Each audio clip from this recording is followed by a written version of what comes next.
So something came in the mail today.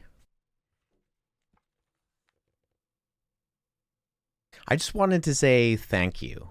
Less than 6 months ago, I was well below 10,000 subscribers, and now I'm well over 100,000. This was not something I anticipated. I put out pretty niche, nerdy content. But I think the whole Billy Carson situation revealed something. People are genuinely looking for and seeking out well-researched, thorough, and credible content when it comes to things like history, the Bible, and Christianity. I've had the privilege to study the things I have, to learn ancient languages, and to be able to hold in my hand nearly 2,000-year-old manuscripts. When I was doing my master's, I was working at a garden center, driving a skid steer and dumping soil into the back of trucks. I worked customer service. I worked as a forklift operator. When I first started my doctoral work, I was a delivery driver for an organic juice company. I would deliver juice to coffee shops around Toronto during the week and guest lecture at churches on Friday and Saturday evenings, talking about the transmission of the New Testament and how we got the canon of Scripture. But I genuinely struggled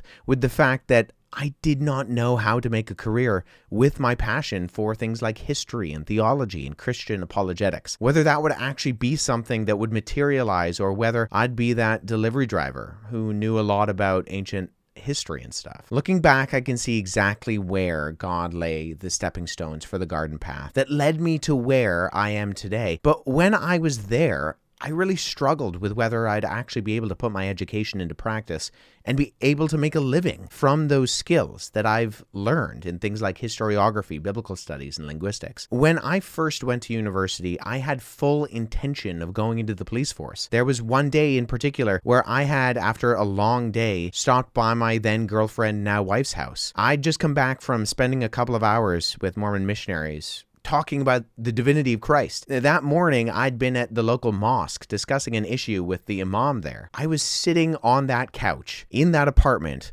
reading Alistair McGrath's Introduction to Systematic Theology, and my girlfriend walked in, looked at me and said, "Wes, you don't want to be a cop." When I realized that my passion lay elsewhere, that shift in career direction was a scary one. God has been so gracious to me to have me where I am today. There are so many things that have transpired that 21-year-old Wes sitting on that couch reading a textbook that had nothing to do with any part of my formal classes that I was taking at university could have ever foreseen or understood.